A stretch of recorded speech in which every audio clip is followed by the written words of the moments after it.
Hi, and thanks a lot for taking a look at this real quick. I'll try not to take up too much of your time. I was so sorry that I was not able to put together a luncheon this year as we've done in the past. The summer went by so quick, and August was here, and all of a sudden it was time to start again, and we weren't able to get together. So I thought I'd just put something together. Maybe you could take some time to look at on the web. Um, First thing I want to say to you is thank you so much for serving in KCC, for continuing to serve. If you're one of the many who has continued on this journey with me, and if you are just starting your service with KCC or maybe changing to a different classroom, thank you for what you're doing this year with our kids here at West Springs Church. I was looking through our curriculum, the group curriculum this year, and I found this page that I included on your email, or you can download it and take a look at it. But it spoke of Mary and Martha, and it spoke of what the one thing that Mary found truly is. Martha thought it was service. Martha thought it was making sure that everything was perfect for Jesus. It was making sure that everything was perfect for other people. And while that is important, obviously that is not the one thing that Jesus was talking about. A lot of people think that it's just to say that Jesus is the most important thing. Mary could have done that and been anywhere in the world and not been sitting at Jesus' feet.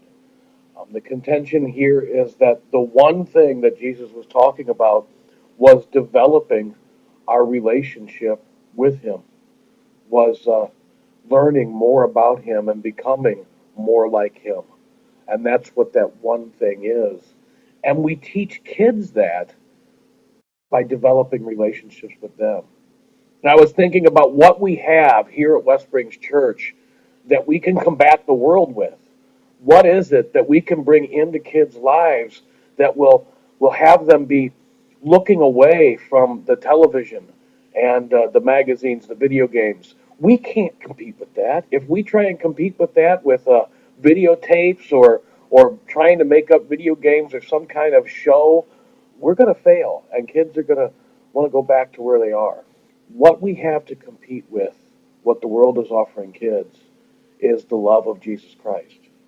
What we have to compete with, what the enemy is throwing in their face day after day as they go out into the schools and then they go out into the world, is the fact that there is a place where they can come and people value them, and people care about them, and people love them. Our curriculum is important, and it's important for kids to learn the Word of God. But I think even as important, if not more important, is that we are developing relationships with the kids in our classrooms and loving on kids. If you don't get to any curriculum one day because the kids are so crazy and all you're able to do is sit with them and talk and find out about their week and try and speak a little bit of love into that week, you succeeded.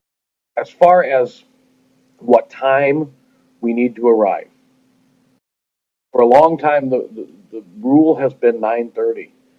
Be in the classroom by 9:30 so that you're ready to go and accept kids at 10 o'clock. I know most of our kids don't get here till 10:15 or 10:30, but allow yourself enough time, please, to have the classroom ready, to have your lesson ready, and to take some time and pray over the classroom or in the classroom before kids start arriving. So that when kids start arriving, your focus, instead of being on getting set up for the lesson, can be on them.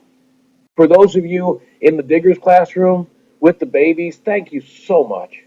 Thank you so much for being in there with those babies. And you have an opportunity, probably more than any of the rest of us, to really welcome families into West Springs Church. Remember that as families come up and drop their babies off with you, they are trusting you with the most important thing that they have in their lives at that point in time. Thank you for treating those babies that way. And let those families know when they drop them off that we're going to take care of their kids, that we love their kids, and we're a place that they can trust with their kids.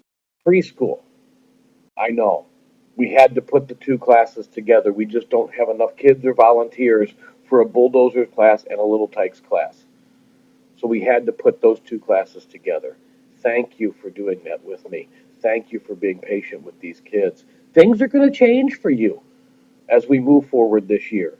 All of our older preschoolers, those 4 and 5-year-olds, 5-year-olds especially, are moving on to kindergarten. You're going to have a bunch of little ones in there now. Little ones who don't know about sitting still, who don't know about listening to a Bible story, who don't know about playing together. That's going to be especially a time where we just focus on showing them the love of Christ. There may be days when you don't get through all the curriculum, where you just play, or you play with toys and teach the Bible story as you're playing with toys instead of maybe reading the entire thing. Feel free to be creative. Feel free, if it's not going the way you think it should go, to take it another direction and have fun with it. But when those kids know that they're going to come in there and they're going to have fun and they're going to be valued, they're going to want to come back, and their families are going to know it too. In our kindergarten classroom, again, big changes for you all. You've got a bunch of kindergartners coming in who are just starting out and just finding out what it's like to be in kindergarten. There's going to be 4 or 5 kids in there compared to 1 or 2 that were in there the last couple of years. So if you need any help, let me know. If you need any advice, let me know. But again, curriculum is important. Bible stories are important. But the most important thing is letting those kids know that we value them and showing them the love of Christ. And in our 2nd through 5th grade classroom, most of our kids in 2nd through 5th grade right now are actually in 3rd and 4th grade. So our curriculum is written especially and directly at them. So we've got a good thing this year. If you need help with the boys, I plan on being in the classroom more often this year and being a small group leader for the boys. My goal this year is to serve you. My goal this year is to make sure that you have what you need to be a success in your classroom. So please ask, please tell me what you need, please tell me where we are. That is going to be my goal this year, is to serve you, to be someone who you can count on so that you can show the love of Christ to kids.